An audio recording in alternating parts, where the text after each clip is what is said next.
pessoal, esse é mais um episódio do Farol da Baixada, o podcast do Sindicato dos Bancários de Santos e Região. Sejam bem-vindas, bem-vindos.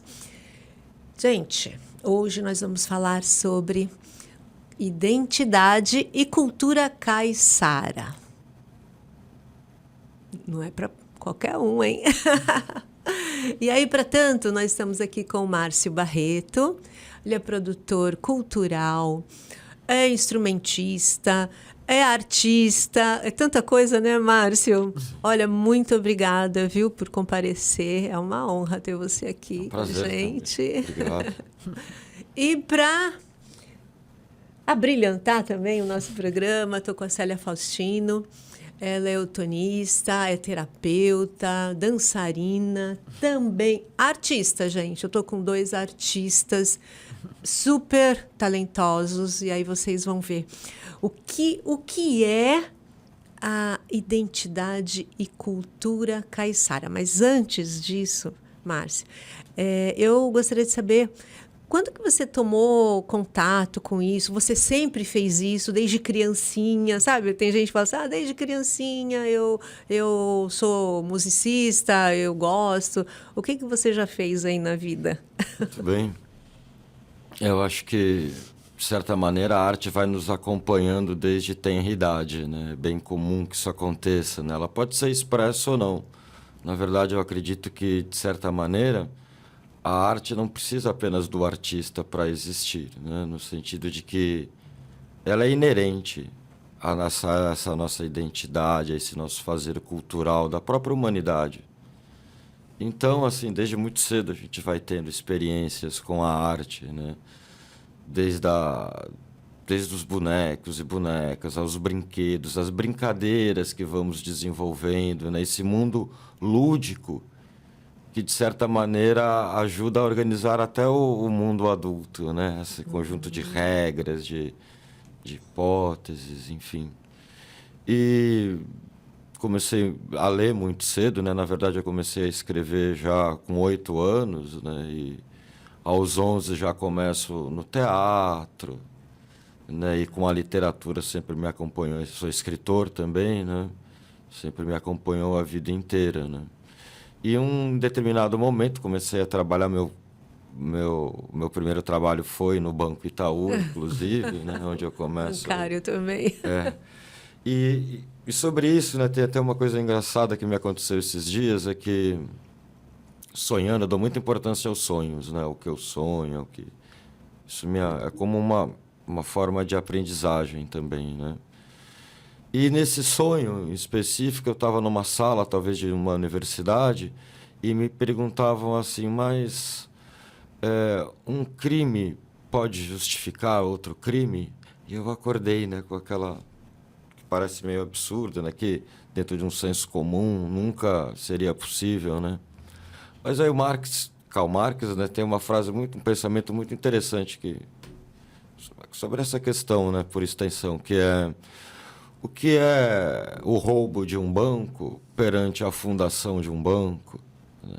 E se a gente for analisar por outro lado também, né, a própria sociedade, né, por exemplo, em alguns lugares onde há a pena de morte, é a punição para quem comete assassinato, né? Exatamente um crime sendo remete lá aquela coisa do Código de Hammurabi, né? Essa ideia que a gente tem de uma vingança eterna, né?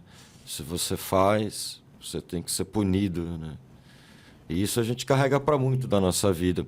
E esses são alguns dos pensamentos assim que vão norteando essa busca, né? O que a gente faz com a nossa cultura, o que a gente faz com a nossa identidade, né? E o que fazem com isso também, que é o mais importante, né? Então, trabalhei muito tempo em hotelaria também, né? Durante muitos anos, né? Me formei em turismo. Em turismo? Tudo a ver, né? E me ajudou muito, assim, você sabe que foi a hotelaria que, inclusive, me possibilitou me dedicar efetivamente à arte, né? Eu trabalhava num flat e eu comecei a administrar alguns flats para alguns proprietários. E eu tinha um vínculo empregatício, aí me mandaram embora depois de um tempo, que é muito comum na área. Só que eu continuei administrando os flats. Era perto de casa, então eu tinha bastante tempo. E que era a minha grande preocupação. Nossa, o que eu vou fazer agora? Do momento que eu acordo até a hora que eu vou dormir. Sem o trabalho, sem o horário, né? A preocupação de muita gente, né? Não ter é? um emprego, uma sobrevivência. Sim, de cumprir ali. Né? E então eu tinha um tempo livre, né? E foi quando eu me dediquei à música. Né? Até então eu já tinha feito teatro, escrevia, né? Mas a música sempre foi assim um acalanto, alguma coisa que eu gostaria realmente de fazer, né? E eu me tornei músico com 38 anos, né? Quando eu organizo um coletivo, né? O Percutindo Mundos, que a Célia Faustino fez parte já em 2009, né? E enfim, faz ainda, né? Faz, né? O Percutindo Mundos tem esse caráter assim bem, né, multifacetado mesmo, né? Enfim, e a partir daí do Percutindo Mundos, né, eu também desenvolvo outros projetos na época, como o Projeto Canoa, o Instituto Canoa, que são braços assim de pesquisa mesmo sobre a nossa história identitária, né, sobre de que maneira a gente reinterpreta o nosso passado. E todo um campo, assim, não só de estudos, mas também de fazer, através de encontros, oficinas, de eventos anuais também, né? Mas focado para cá, para a cultura caiçara, não? Essa investigação? Veja, é a grande questão, né? Por exemplo, se a gente analisar que talvez há uns 10 anos, né, dificilmente o santista se consideraria caiçara, né? Hoje a gente percebe um cenário muito diferente. Né? A gente tem que vão ajudando a criar essa auto-identificação e criando também esse imaginário coletivo caiçara. E o mais importante, né, que veja, a pesquisa ela não se centra apenas na cultura tradicional caiçara. Né, o pescador que vive não só da pesca, mas como também da terra, que tem todo ali um conjunto de atividades, né, bem específicas, né? Eu acabei descobrindo que muito dessa cultura, percebendo, né, que muito dessa cultura, dessa ancestralidade está presente em nós ainda hoje, né, de outras maneiras. Então, quando eu começo a pesquisar a cultura caiçara, a minha intenção é reinventar a cultura caiçara, é inventar uma outra cultura caiçara que seja cabível na minha realidade, na sua, na nossa, no nosso modo de viver, nessa constante transformação que a gente passa. Então, a gente traz a cultura caiçara também para o âmbito urbano. Que elementos você identifica da cultura caiçara que hoje em dia? São muitos, né? Desde o nosso modo específico de falar, né? Como... É muito interessante, sabe, Márcio? Desculpa, Pois porque não. assim, a gente não... Isso eu falo por mim, né? Eu acho que posso estender isso para muita gente que vai nos ouvir. A gente não presta atenção, né? A gente vive a vida todo dia ali, tá, mas a gente não para refletir o que nos compõe. Né? A gente vive que pouco anestesiado, né? Completamente. Pode continuar, desculpa. Não, exato, né? Isso faz parte também desse campo de pesquisa, que é o que é tudo aquilo que a gente automatiza na nossa vida e invisibiliza. Isso tem muito a ver com quem a gente é, o modo como estamos, né? E o que a gente faz das nossas memórias. Né? Sim. Então é difícil, às vezes, né? Identificar algumas coisas, porque elas estão justamente dentro desse plano da invisibilidade, da automação. Né? É mais ou menos quando nós estamos lendo. Né? Eu leio uma palavra, não leio cada uma das letras dela. Eu olho rapidamente e já identifico no caráter visual dela e sei o que ela significa. Sim. E isso a gente faz muito daquilo com a nossa vida também, né? Desde os nossos ideais de vida, né? Aquilo que a gente almeja, né? O modo que a gente se expressa, o modo que a gente fala, aquilo que a gente come. E essas relações ajudam a formar a nossa identidade, né? As nossas memórias, os nossos hábitos, os nossos planos de vida também. E a cultura caiçara, primeiro, ela é caracterizada, né? Ela surge, né, nos primeiros anos já da colonização portuguesa, né? Com a miscigenação entre o primeiro indígena autóctone e o português, o europeu, né? E acontecendo no litoral. A partir desse ponto, a gente analisa o quê? Bom, o primeiro caiçara, na verdade, é o primeiro brasileiro. Sim. Porque antes disso não era Brasil, né? O português era português, o indígena era indígena, não era brasileiro, né? Então, só que essa nova identidade, a brasilidade que surge aí, né? Que depois vai se espalhar por todo o nosso território no decorrer da história, desde os bandeirantes, por exemplo, né, que vão disseminando a procura de ouro e riquezas, também a nossa identidade, né? Por exemplo, há documentos que demonstram que a maior parte, durante séculos, a maior parte da população brasileira era caiçara, no seu sentido de miscigenação. Muito mais, né, existiam muito mais pessoas miscigenadas, caiçaras, do que portugueses ou, enfim, né? E isso ajuda a montar esse mosaico da nossa identidade como um todo, né? Então, você já passa a dizer que o caiçara não é apenas uma cultura tradicional, isolada ali, enfim, mas ela representa a própria gênese do Brasil, da brasilidade, né? É que esse caiçara era chamado de mameluco, de caboclo, né? E ele sempre se autonegou. Ah, sim. Isso é muito importante também, né? Também. Porque o indígena, o caiçara que nascia, ele não era aceito pela cultura materna e nem pela indígena e nem pela cultura paterna, né, europeia, por exemplo, a tal ponto que, por exemplo, um filho de português, né, de pais portugueses, nascido do Brasil, né, quando perguntado sobre quem era, ele dizia: eu não sou Reinol, eu não nasci no reino, né? Ali ele já colocava a sua identidade como uma negação da identidade. Quem você é? Eu não sou. Né? Então, isso vai acompanhando muito, né?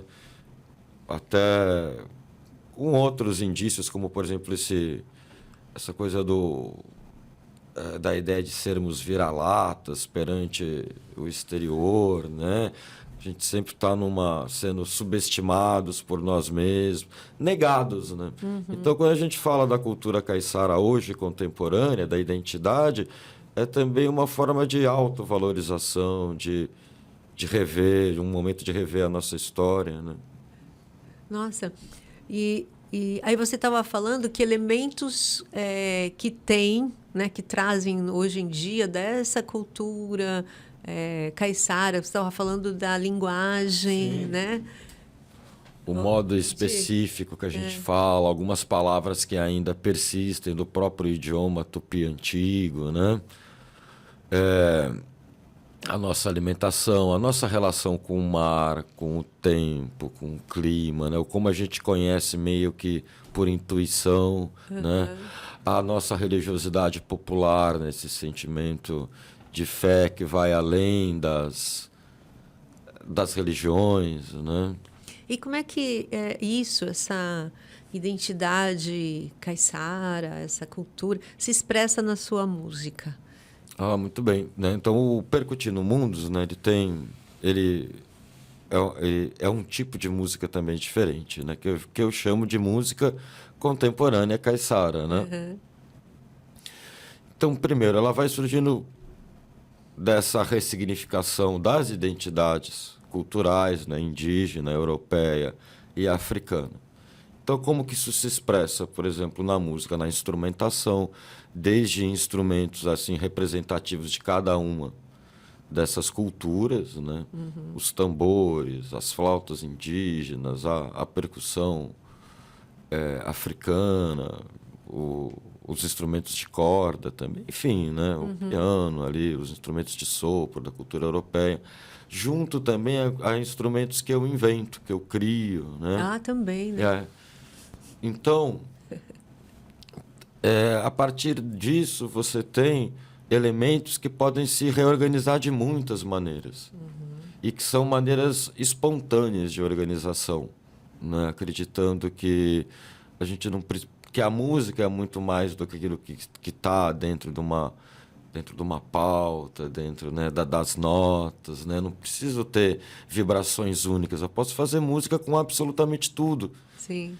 E fora essa questão, a gente traz as reflexões filosóficas que vêm disso, né, dentro das suas letras, das conversas que a gente tem com o público, né, que é fundamental também, e o uso de várias linguagens artísticas, não só a música, mas como a literatura, a dança, o teatro, o cinema, o circo, as artes visuais. Inclusive, eu vi uma apresentação, né, uma das apresentações que eu assisti, a Célia participava dançando, né, Célia? Como é que é essa experiência da participação no Percutindo Mundos, que você fazia parte? Como é que é?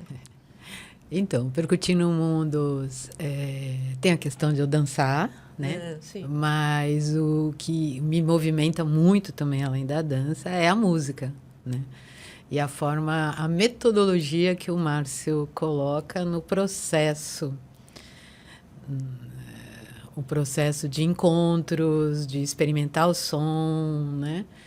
Não é uma relação formal, tipo, a gente vai ensaiar uma música, né? Aquela coisa, caixinha, que é o que eu também já estava, na época, encontrando na dança, sair da caixa, né? Tanto musicalmente quanto dançando. Tanto que hoje em dia, quando alguém fala, eu toquei piano há muito tempo, hoje eu não toco mais nada. Eu falei, não, você toca.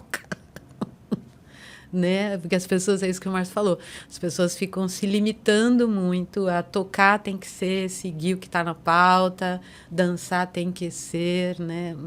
Não é assim. Né? A gente é muito mais que isso. Então, a experiência com o Percutindo, né? Além da dança, que ela teve um espaço para poder se transformar, a minha dança, que a gente precisa ter esse espaço, né? Isso. Com o Márcio, com o Percutindo, eu tenho. A gente mesmo agora veio no caminho e eu fui falando como que vai ser o próximo que eu vou fazer. Então, a forma de criar é totalmente outra, né? E eu pude viver isso assim no paralelo, tanto na dança quanto na música. Eu ia comentar, quer dizer, eu vou comentar exatamente sobre isso que eu percebo.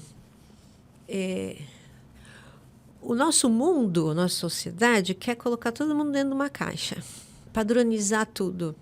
Se não for daquele jeito, tem que ser daquele jeito. Isso limita muito as experiências que a gente pode viver. A diversidade, ela é a riqueza. E até estava comentando que teve programa com o Arthur, ele é autista, e a gente estava comentando sobre isso. E ele dizia, não somos nós que temos que nos adequar à sociedade, ao padrão que a sociedade, ao comportamento que ela quer que a gente tenha. É a sociedade que tem que acolher a gente. E esse incluir, digamos assim, não é incluir da maneira que você tem que mudar o seu comportamento para ser incluído ali. Não. Ela é que tem que acolher do jeito que eles são. E eu venho pensando, né, sobre isso, e exatamente é o que você faz, né, Márcio? E a Célia também, sair da caixa. Porque experimentar novas formas e dar vazão à criatividade... por exemplo, um exemplo é formar outros instrumentos, construir outros instrumentos e fazer aquilo uma experimentação que não está ensaiado, um ensaio. Isso é uma diversidade, é uma criatividade, elaborar, fazer acontecer uma coisa que não existia. Improvável. Né? Acontecer o improvável. O improvável, aquilo não existe, mas passou a existir, porque você elaborou aquilo. Então, a gente tem que dar um valor, eu acho que isso a gente tem que aprender, a valorizar a diversidade, em todos os campos, né? Falei do autismo, falei das artes. como a riqueza da humanidade. A riqueza da humanidade. Né? E tem uma coisa que você está me fazendo aqui refletir, né? Eu atualmente estou estudando filosofia, né? E eu tenho a formação na Kundalini Yoga também. E a minha grande questão era a questão das almas. Né? Porque quando eu estava vivendo o processo da Kundalini, eu comecei a entender que a alma pura, branca, e daí vinha sempre uma questão para mim. Eu falei, nossa, será que a nossa evolução é chegar uma hora que a gente vai ficar todo mundo igual, né? Então, todas as almas branquinhas, puras, né? Eu falei, nossa, mas se é isso, né? Tanta evolução Sem pra graça, chegar, né? sem graça, né? E agora, com o estudo da filosofia, né? Que eu estou estudando Plotino, é exatamente... As nossas almas são únicas. Eu falo isso até me arrepio. Isso. Se cada uma das nossas almas são únicas, a diversidade do humano era uma coisa que não deveria nem ser mais questionada, né? Porque se a essência tem digital... Sim, você é única no mundo. Eu sou única, Márcio é único. A Julie, obrigada, viu? É única e irrepetível. E mesmo nós sendo únicos, né, a gente, a cada período, a gente se transforma. Né? Então, a única Célia que eu era quando eu tinha 18, já com 30, né, fui morar sozinha, já era outra, com outras experiências, com outras referências. Né? Mas continua Agora, sendo a Célia única. Sim, sim. Né? Mas mesmo essa única... Está sempre em processo. É isso, claro. Então, eu acho que essa diversidade, né, Márcio, que você proporciona, no caso que a gente está falando, Célia, é uma coisa que tem que ser trazida e tem que ser, olha, colocada e todo mundo saber e se abrir, né? Se abrir para isso. E aí isso a gente está falando da música, né? Da identidade caiçara que você traz. Mas você também faz em outros campos, né? Sim. Da música. Acho que o Festival Gilberto Mendes, quando é que você teve contato? Porque eu acho que já tem 62 anos aí, né? O Festival Música Nova começa em 1962. Né, olha, 62, que maravilhoso. É o mais longevo e mais importante festival de música erudita, experimental, né, de música contemporânea das Américas. Legal, né? E eu sonhava, né, em conhecer o Gilberto Mendes há muito tempo. Assim que eu descobri a música, eu descobri a música do Gilberto Mendes depois do Percutindo Mundos, na verdade, né? Não conhecia antes, assim. Mas me identifiquei com muitas coisas, né? A questão do experimentalismo que ele trazia, né? As inovações que ele trouxe, enfim, o modo como ele pensava a música, né? A arte. Até que um dia eu o conheci pessoalmente, né? Através do Flávio Viegas Amoreira, um escritor, que era muito amigo dele também. Conheço. Né? E desde daí nós tivemos várias parcerias, vários encontros, né? Eu ia na casa dele, ele ia na minha casa, a gente conversava quase todos os dias, né? E ele está muito presente na minha obra também, né?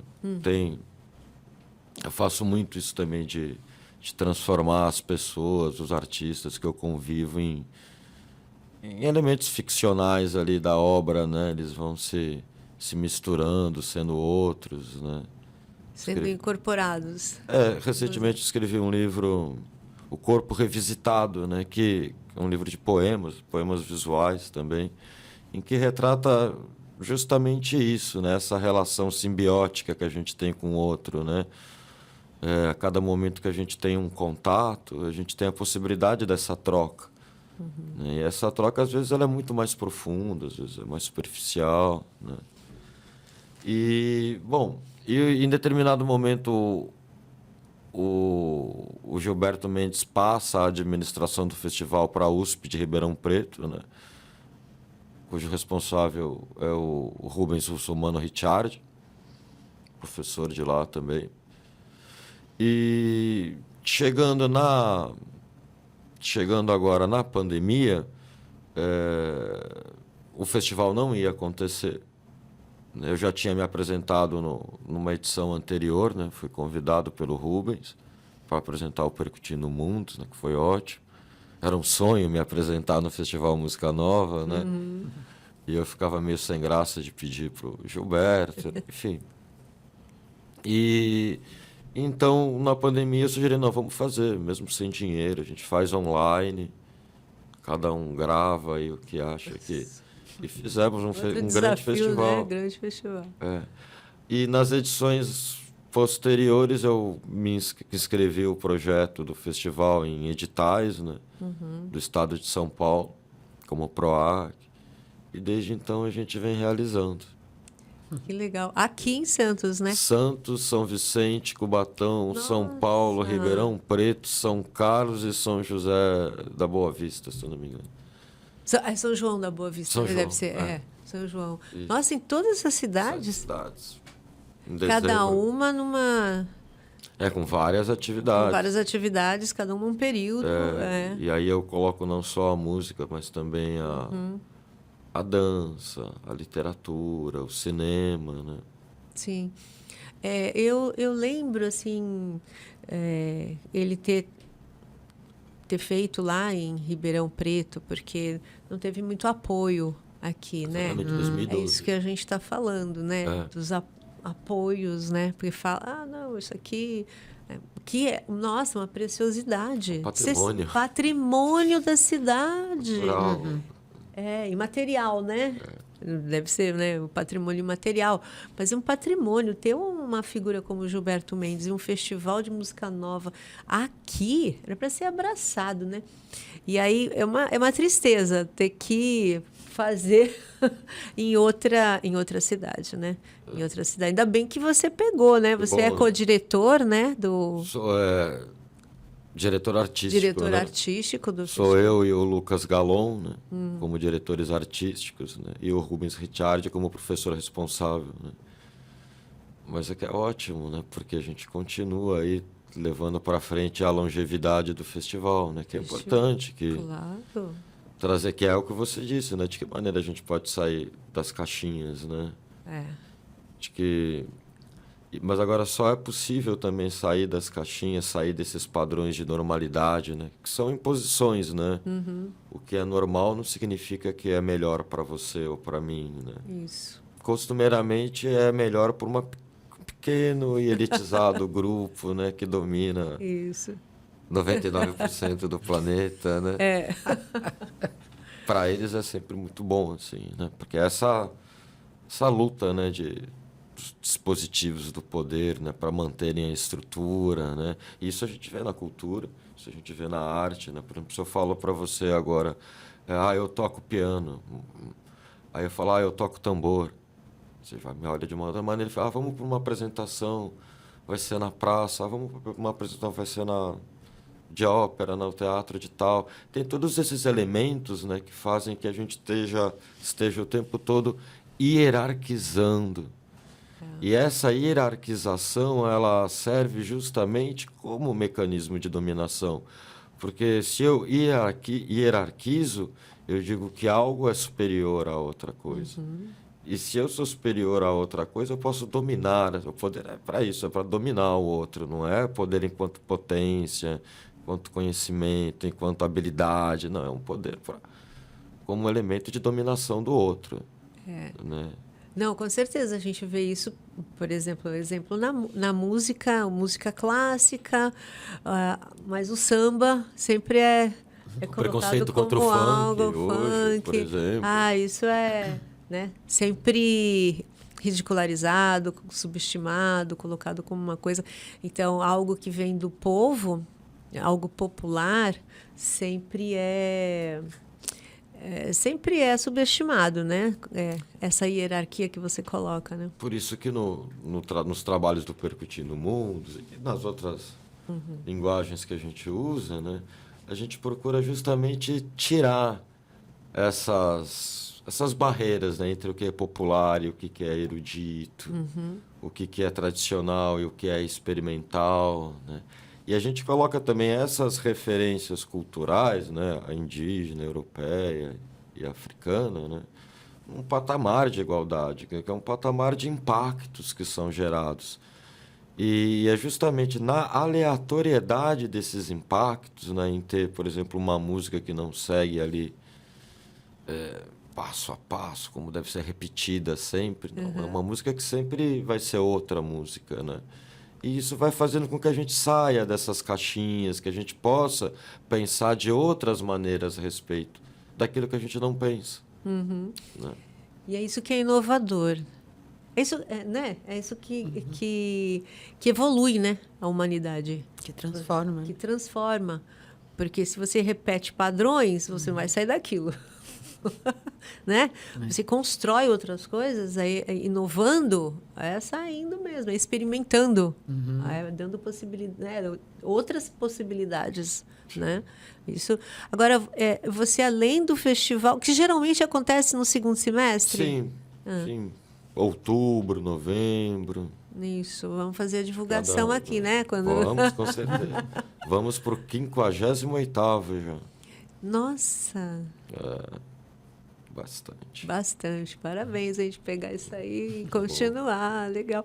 Mas tem outros festivais também, né? Que você se dedica a outras apresentações, né? Sim, sim. Tem a Semana de Cultura Caiçara, né? Que eu desenvolvo em Santos desde 2014, se eu não me engano. Né? A gente escreveu um projeto de lei, apresentamos para a vereança. E são eventos que fazem parte do calendário oficial da cidade, das cidades. Né? A Semana Caiçara a gente faz também em São Vicente, já há alguns anos. Já fizemos também em Praia Grande, pontuamos muitas atividades no Guarujá. Já dentro desse aspecto também da cultura caiçara, já fizemos eventos, por exemplo, em Paraty. Né? Então, a gente vai gerando todos esses contatos com o território caiçara também, né? Mas a Semana Caiçara de Santos, ela inspirou muitas outras cidades, né, a terem também uma lei, terem a sua comemoração. E isso é fundamental, porque demonstra também que o poder público acredita, observa, né, ali a representatividade da cultura caiçara, que dos povos minoritários, que na verdade para mim são minorizados, não minoritários, né? O caiçara é o daqueles que é menos percebido, né? A gente tem todo muito bem, né? Ainda bem, precisamos cada vez mais, né? Dessa luta em relação à dignidade do povo afro-brasileiro, enfim, de todas as outras categorias minorizadas, né? Mas o caiçara fica muito ali no Léo, né? Não é muito discutido, né, Márcio? Não é muito, né? Porque os africanos, né, a cultura é mais difundida, né? Dos negros. Mas o caiçara é isso. Você fala caiçara, você pensa lá em Cananéia. Você não pensa em Santos. Não é? Né? Isso vem mudando. Vem mudando, graças à Todos persistência. nós aí, né? E fora a Semana Caiçara, então, fizemos outros eventos também ainda. Fazemos como encontros de cultura caiçara, né? Fizemos em Santos, São Vicente, fizemos também em Paraty. Fizemos também a mostra de arte contemporânea caiçara. Foram 3 grandes mostras muito interessantes, né? Temos também a Semana Cultural Gilberto Mendes, né, que é uma homenagem ao Gilberto Mendes, que criou, né, como comentamos agora, o Festival Música Nova. E esses eventos são importantes, né, porque eles têm uma periodicidade, né, e fazem com que a gente possa estar nessa construção aí diária também desse imaginário coletivo que a gente tenta construir. Né? E a Semana de Cultura Caiçara, né, esse festival, tem um período certo para acontecer? Tem. Costumeiramente em maio. Eu sorri, na verdade, porque gerou um grande celeuma. Eu consegui, em 2016, eu escrevi um projeto de lei para o Dia do Caiçara, Semana do Caiçara, no âmbito estadual. Né? E foi aprovado pelo Caio França, né, que apresentou, o deputado estadual. Só que dentro de um período da quaresma. Mas antes disso, né, Eu já vou explicar o porquê, né? Antes disso, eu entrei em contato com todas as comunidades, mandei e-mail, liguei para quem pude, olha, vamos pensar numa data e tal. Não obtive muitas respostas, né? Eles têm o tempo de cada um, claro. Mas a política também tem outros tempos, enfim, né? E por jurisprudência, né? Entendendo que a maior parte das leis referentes à cultura caiçara são celebradas em 15 de março, né? Coloquei 15 de março. E isso gerou, assim, muito protesto, né? Porque, tá dentro da quaresma a gente não toca fandango, etc, tá contra as nossas tradições. Eu acho justo. Eu acho só que a gente tem que entender também que o caiçara não é só aquele especificamente o caiçara tradicional. Ele é mais. Ele é tão mais que, por exemplo, o ano passado eu participei de um encontro internacional de arte e cultura no Uruguai. Eu fui convidado por uma pesquisadora de lá, Ana Maria Barreto, que conheceu meu trabalho através de um artista sonoro da Espanha. Enfim. E esse contato gerou muitos impactos interessantes, que no Uruguai, artistas estão se auto-reconhecendo como caiçaras. Jura? Como assim? Parece um Explica, paradoxo, explica. né? E não só, como era um evento internacional, né? Artistas e pesquisadores de vários países daqui,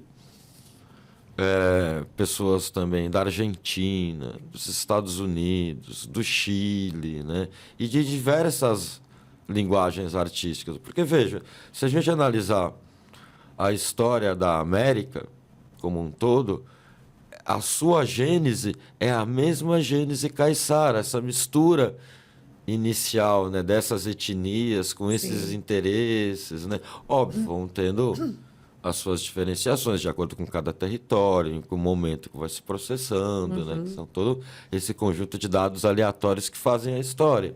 O Uruguai também, Santa Catarina pertenceu ao Uruguai, Montevidéu foi concessão portuguesa, né? Tem toda uma história que nos une. O grande problema é que esse mesmo pensamento que nos coloca dentro de caixinhas, eles nos ensina a ver mais as diferenças do que as semelhanças, né? Então a gente mais afasta do que aproxima. E que é também um dispositivo muito claro do poder, né? Quanto menos unidos, menos mudanças, né? Mais chances de manter as coisas como estão, né? Claro. Nossa, que interessante, né? Artistas uruguaios se descobrindo caiçaras. Como é amplo, né, esse conceito de ser caiçara, né? Tem se expandido, e eu acho que é ótimo. Por exemplo, essa questão que eu falei sobre a quaresma, né? É entender a cultura como um quadro estático, né? Entender que a cultura não se modifica como nós nos modificamos, né? Imaginar o próprio fandango, né, que é um tipo de música e dança, né, trazido pelos primeiros colonos, né, no século XVI, ele era realizado assim, em momentos específicos. Eram relações sociais que aconteciam, por exemplo. Eu precisava fazer uma grande plantação e chamava os amigos, os parentes, todo mundo trabalhava, no final se dava um baile de fandango com comida, tal, né? E se ia até de manhã. Hoje em dia isso não é mais possível, né? Por causa das leis ambientais, né? Muitos caiçaras também tiveram que ir para as cidades, né? Abandonando o seu habitat natural. Então hoje o fandango acontece mais como uma apresentação artística. Sim. E a gente tem que entender também que isso não é mais e nem menos, é apenas a transformação da realidade.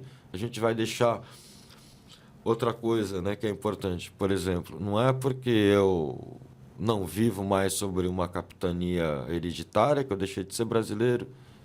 Da mesma maneira, não é porque eu não vivo exatamente da maneira que meus ancestrais viviam que eu deixei de ser caiçara, né? Porque as coisas se transformando, não tem como, né? Se você Mas isso vem também, eu acho que de um certo ranço, não sei se ranço, mas de uma metodologia acadêmica, né? Onde você, para poder analisar o seu estudo de pesquisa, você tem que torná-lo estático.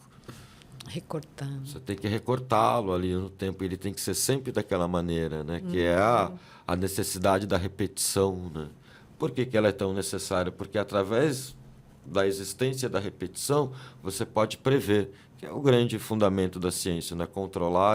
Entender, controlar e prever, né?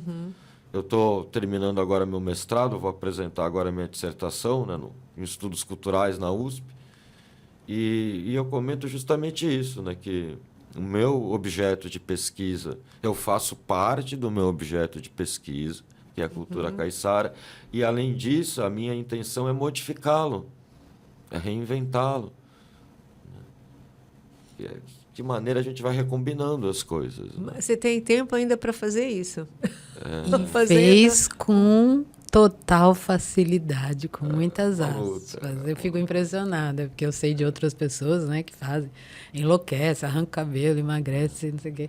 Aí eu falo pro Márcio, e aí, como é que tá indo? Ele, já tá tudo pronto. Eu falei, Não, já estou escrevendo minha tese, já está bem avançada também, que eu vou discutir essas questões, até que eu comentei algumas aqui, como poder, tempo, intimidade, né, como esses conceitos vão ajudando a gente a entender a realidade que a gente vive, né? Em que departamento que é de arte? Estudos culturais na EASH, USP, da Zona Leste. Que interessante. Aí achou um orientador, né? Orientadora? O Rubens. O Rubens. Que na verdade, bom, então. a gente começou a trabalhar junto e tal, né?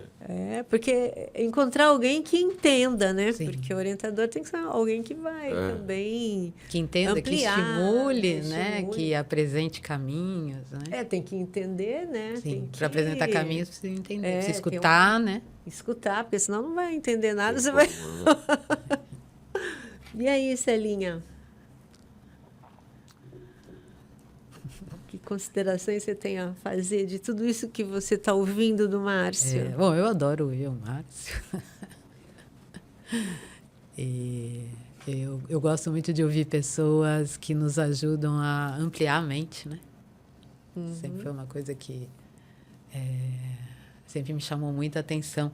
Eu lembro quando fui fazer a formação de yoga, que eu fiz na USP com o Marcos Rojo. Eu lembro que eu pensei, nossa, yoga, né? Eu já sou bailarina, então a fisicalidade, blá, blá, blá. Só que, assim, as aulas que me encantaram foram as aulas de filosofia, né? Foi aí que nasceu esse germe em mim, né? Então, para a gente poder sair das caixinhas, a gente precisa conviver com pessoas que estão fora das caixinhas, né? Que é isso que é o leitmotiv, né? Que vai... Né? Então, eu sou muito grata. Eu acho uma pena, a gente está gravando, não aconteceu ainda a semana da Caiçara, mas provavelmente esse programa vai ter passado, quando ele for lançado, já vai ter passado, mas é importante a gente dizer que todo ano, no primeiro semestre, então fiquem atentos, né? São 3 semanas, na verdade, porque uma é Caiçara, outra é a Semana de Gilberto Mendes e outra é festival. Né? Todas interligadas, por incrível que pareça. Todas interligadas, né? Todas interligadas. Então, a gente procurar saber o que acontece, né, de cultura e cultura diferente aqui na nossa região, que é muito rico, Que legal. Tem alguma coisa assim que você queria falar e ficou, passou, não foi abordada? Tem só um detalhe, assim, que eu vou ser bem breve. O que a gente faz também é uma reflexão sobre as questões éticas que a gente passa, né? Sobre esse mundo organizado autofagicamente, né? Que faz com que a gente almeje assim, ideais impossíveis de felicidade, né? Onde o sucesso é sempre o meu sucesso, onde a riqueza é sempre a minha riqueza, né? E pensar e fazer, né? É um modo de você refletir a respeito disso também e tentar criar novas formas de se organizar, né? adorei participar, assim, foi ótimo, né? Espero vir outras vezes. Isso, olha, você comentou uma coisa muito brevemente que dá pano para outro programa, né? Quando fala assim, não, é uma coisinha muito breve, muito assim, passando, aí é uma coisa profunda, profunda. É a maneira como a gente é organizado, né? A sociedade capitalista se organizou dessa maneira, né? O capitalismo é isso, autofágico. Ele é autofágico e a gente acaba reproduzindo, né, criado nessa cultura, reproduzindo isso, né? Tudo é individualizado e é o meu sucesso, é o meu. Só que, olha, tem outras maneiras da gente se organizar. Por exemplo, a sociedade indígena, que a gente teve aqui, ou tem ainda algumas, né, mas que foi muito dizimada, ela se organiza na forma coletiva. Sempre. Com outro tempo, o caiçara também. O caiçara também, Tem tradicional. outras... Era tudo coletivo. Até a criação dos filhos é coletiva. Sim. Tudo é coletivo. Você trabalha para a comunidade. E isso não anula quem você é, a sua individualidade, a sua singularidade. Ela acrescenta apenas. Isso. Eu tenho essa questão caiçara, né? Eu comecei a me identificar enquanto mulher caiçara há menos tempo, né? E é muito interessante, porque às vezes quando eu conheço alguém, você é de Santos, não. Então vem sempre com aquela ideia assim, a mulher caiçara é aquela de biquininho, que joga vôlei na praia, ou frescobol, né, que toma sol, que vai na praia sempre. E eu não sou essa mulher, né? Eu tomo pouco sol, eu me alimento com a energia do sol, eu sou solar, eu sou uma pessoa solar. Né? Mas eu sempre brinco, falei, não, eu sou mulher caiçara daquelas que usa saia comprida, né? E eu tenho muitas amigas que eu considero caiçara. E nessa conversa agora eu fiquei pensando, o cuidado que elas têm com a família, né? Como cuida dos filhos, a visão que tem, né? O contato com a natureza, as plantas, o fazer culinário. Né? Eu era uma assim, que eu não estava cozinhando muito, tal. Uma amiga que eu considero caiçara, psicóloga, porque elas são múltiplas, né? Que me estimulou a voltar a cozinhar. Então, assim, o caiçara, ele tem um sentido mais profundo, né? Que é uma relação com o próprio cotidiano mesmo. Nossa. Viram, gente, que riqueza é ser caiçara. Experimentem. E trazer isso, experimentem. Celinha, muito obrigada, viu, por ter participado. Foi ótimo. Você também, Márcio. E olha, a gente vai voltar para falar de outras... Bom. Exatamente. Esse negócio de falar uma coisinha bem rápida, não, aí não. Interessante. Não é? Isso daí tá muito profundo. Trazer o Bartô também para falar sobre o Bartô, sobre os livros, né? Que vai lançar, inclusive. Mas... e aliás, a gente está finalizando aqui, mas não, ele tem uma editora também, eu lembrei. Você não lembra? Como é o nome da editora? Imaginário Coletivo. Imaginário Coletivo. Você... Mas como é que é a seleção? É muito pelos contatos que a gente vai tendo no decorrer assim, da vida, né? Das atividades que a gente vai elencando, dos parceiros de vida. Né? E como a gente trabalha com muitas linguagens artísticas, né? Obviamente a literatura, acho que é o estofo de todas, né? Ajuda a basear o que a gente faz, a documentar, né? E a Imaginário Coletivo é isso, é também uma forma de documentar esse processo criativo em torno da cultura contemporânea caiçara. Tá ali, livro é sempre um documento histórico, né? Também importante. É importante. Muito legal. Obrigada, viu, Márcio? Obrigado, foi um prazer. Foi um prazer. Gente... É isso, né? Procurem aí os festivais, as semanas, Semana Caiçara, Semana Gilberto Mendes, o Festival de Música Nova, Márcio Barreto e Célia Faustino, tá bom? Valeu, gente. Olha, não se esqueça de se inscrever no canal, de compartilhar, dar o like. Até quinta.